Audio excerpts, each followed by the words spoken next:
The first is 20-year-old Reginald Harris, who's charged with murder. He's the father of Dixon's children. We have a sad update to share with you guys. You know, we just spoke with the EMA director, Bill Laird, and he told us they have 2 suspected fatalities in the county. Say it's like she was here one moment and gone the next. Hi. Shout out to everybody from GDOT and all the essential workers. How important it is right now to just go door knocking, check on your neighbors. Now what you're looking at here is part of her roof. This is so heavy, I definitely cannot lift it, but the wind did. A little bit warmer, it's still a little chilly, which is why I've got my gloves on here. The sky is so big that I can't even wrap my arms completely around it. For you, I mean, it's still a little ways away, but just looking ahead, your very first week in office, what are your plans to once you get in there? I feel like I'm in a Hallmark movie right now, and I've got a question for our viewers at home. And as much as he's like being able to share the road with drivers while he's walking, now I've been down a lot of roads across central Georgia after Helene, and this one that leads into her home, Norwood Stevens Road, is one of the worst I've seen.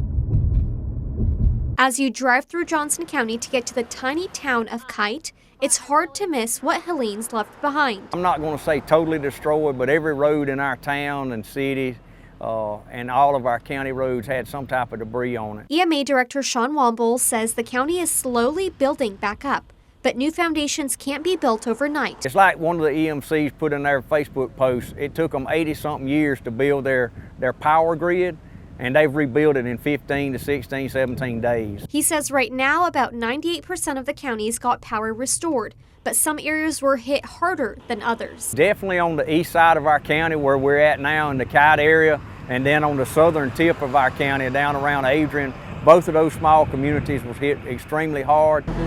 And that small community of Kite is where volunteers have been busy, literally cleaning things up. When everything else in the world's going wrong, to have clean clothes, it makes a difference. For over a week, Mary Jo Baxton's been doing laundry that people drop off and pick up at this laundry truck. It was loaned to Kite by the Georgia Emergency Management Agency, GEMA. We still have so many people in the area who don't have power.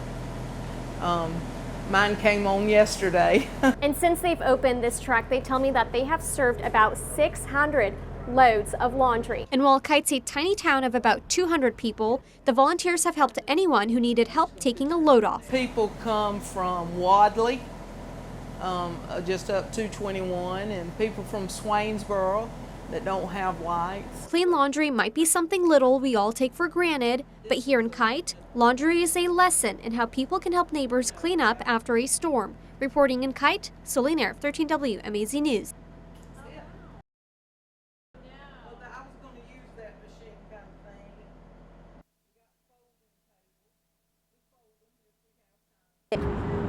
For many, this is just a street. For her, it's the location of her biggest nightmare. I've driven it 24 times now, and it looks like he walked up 2nd Street Bridge and was right there in that little curve. Mom Billy Bilberry says the rest is unclear because the sheriff's office still hasn't spoken to her, a week after her son died, leaving a karaoke night downtown. It usually is over about 2.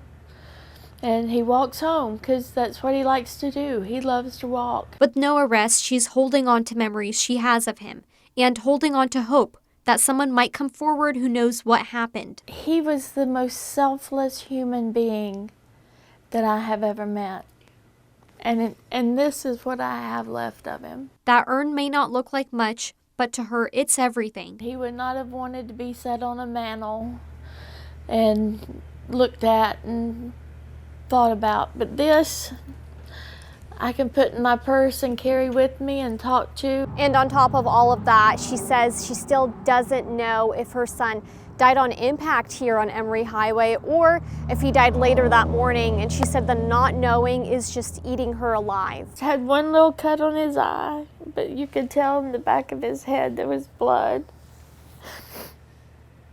And I just pray that it was instant. But she doesn't want her son to be remembered that way. Even if you didn't know Jackson personally, she wants you to remember this. He came home barefooted one night, and I was awake, and I said, "Son, where are your shoes?" He said, "This guy didn't have any."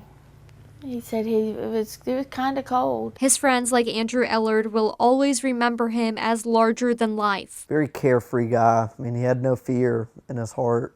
You know, he's so kind. Now those memories are all they have left to hold on to while they wait for justice. It's just hard to think that he's gone. Reporting in Macon, Solen Aref, 13 WMAZ News. If you visited downtown Dublin recently during lunchtime, you might have heard the same complaint from folks. Definitely need more parking. I know we have some across the street over there, but I think we could use more parking. Olivia Flanders manages Mint Boutique, one of 11 downtown businesses that popped up last year. Right behind her store is the only downtown public parking lot that's got specific rules. We decided we would block off 20 spaces for 9 to 5, Monday through Friday, for 2 hours at a time. Rob Miller is with the Downtown Dublin Board of Directors and says next month, if you park longer than 2 hours in this lot behind Dino's, Moe's on Madison, and Saltwater Fishery, your car could get towed. And it's not to punish people, and it's not to be, you know, overbearing. It's just to give those businesses that don't have a lot of front door parking time to get their customers during lunch hour. And before they start towing cars downtown, they are going to put signs up down here to make sure it's crystal clear to folks that there's new parking enforcement.